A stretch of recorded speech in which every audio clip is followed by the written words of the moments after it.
Данный видеоролик не преследует цели задеть или оскорбить чьи-либо чувства, ролик был создан исключительно образовательных и познавательных целях. Берегите себя.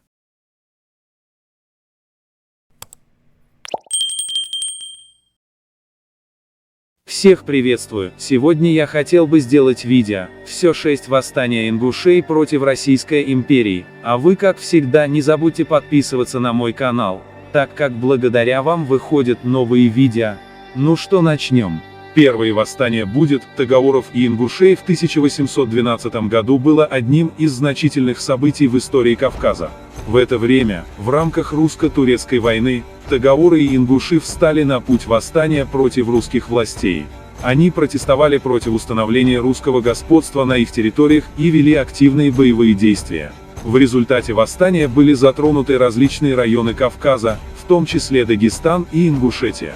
Русские войска применили силу для подавления восстания, что привело к кровопролитным боевым действиям и жертвам среди мирного населения. Это восстание имело длительные последствия для отношений между местными народами и Русской империей. Оно также повлияло на формирование национального самосознания и сопротивления народов Кавказа против колониального угнетения. Еще одно восстание ингушей и хевсуров в 1813 году было еще одним значительным событием в истории Кавказа.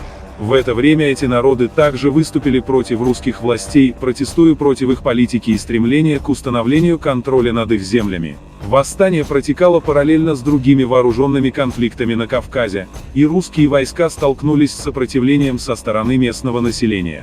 Боевые действия были жестокими и привели к значительным потерям с обеих сторон. Это восстание также оказало влияние на дальнейшее развитие событий на Кавказе и способствовало формированию сопротивления народов русскому владычеству. Оно отразилось на долгосрочных отношениях между местными народами Кавказа и Русской империей. Первое восстание Яндаре произошло в 1825 году на Кавказе и было связано с борьбой ингушей против русского завоевания. Яндаре, ингушский вождь, возглавил восстание против русских властей, чтобы защитить своих соотечественников и территории от вторжения. Восстание Яндаре стало частью длительной и сложной истории борьбы народов Кавказа за независимость и свободу. В результате этого восстания, ингуши проявили героизм и решимость в защите своих прав и свободы. Однако, восстание было подавлено русскими войсками, что привело к тяжелым последствиям для ингушского народа. Важно помнить и изучать исторические события, такие как первое восстание Яндаре, чтобы понять сложные отношения и борьбу народов за свою независимость и идентичность.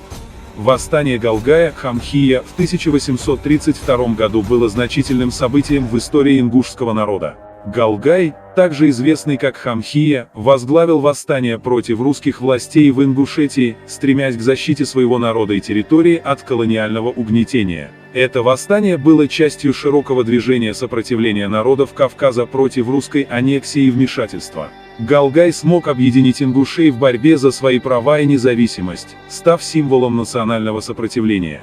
Хотя восстание Галгая в итоге было подавлено русскими войсками, его значение заключалось в подчеркивании стремления ингушского народа к свободе и самоопределению. Это событие внесло значительный вклад в историю борьбы ингушского народа за свои права и сохранение своей культуры.